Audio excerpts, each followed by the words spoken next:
Now, the war between Ukraine and Russia has entered into a critical stage, with both sides trading blows in a conflict that shows no signs of abating. Ukraine pushes for military aid support, but its European allies appear to be confused, as President Donald Trump is eyeing to pull out troops. Take a look.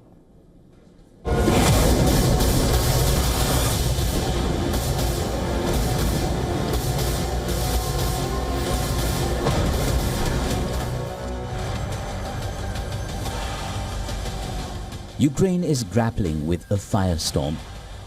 Russia's relentless missile and drone attacks continue unabated. President Zelensky warns of escalating aerial assaults. Russia launched a devastating missile strike on Kyiv. Ukraine claims Russia aimed to dismantle the town of Ozern, the site of a major military airfield. Russia has intensified its offensive, raining strikes on Ukrainian cities, including Kryvyi Rih, Sumy and Kharkiv in the past 1 week. Ukraine says Russia fired 70 missiles and 2,200 drones at Ukraine since the March 11th ceasefire proposal.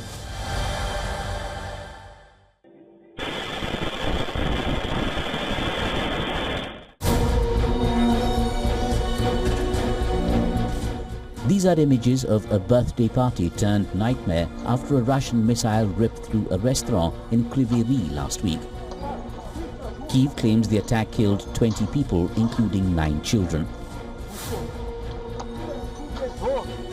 The situation on the front lines is deteriorating as Russian troops advance. Moscow claims the capture of a settlement in Ukraine's Sumy region, marking strategic gains. Apart from rushing much younger recruits with bare minimum training to the battlefield, Kyiv is pushing for military aid to bolster its air defenses as Russia strikes it with hundreds of missiles daily. Ukraine's European allies have pledged $24 billion in new military support for Kyiv, following talks with 50 countries in Brussels. This exceeds the amount pumped into Ukraine by Europe from last year. The allies met without US Defense Secretary Pete Hegseth in the room. So this UDCG could not meet at a more important time, because 2025 is the critical year for this war in Ukraine, and now is the critical moment in that war. A moment for our defence industries to step up, and they are. A moment for our militaries to step up, and they are. A moment for our governments to step up, and we are. And we are sending a signal to Putin, but we're also sending a message to Ukraine, and we are saying to Ukraine, we stand with you in the fight, and we will stand with you in the peace. There is also a partial running out of patience with Ukraine's European allies. Despite the numerous summits, including the one today in Brussels, there is still minimal detail on how they plan to enforce a ceasefire in Ukraine. Ukraine mulls extending martial law again before it expires on May 9th, pushing back the prospect of elections.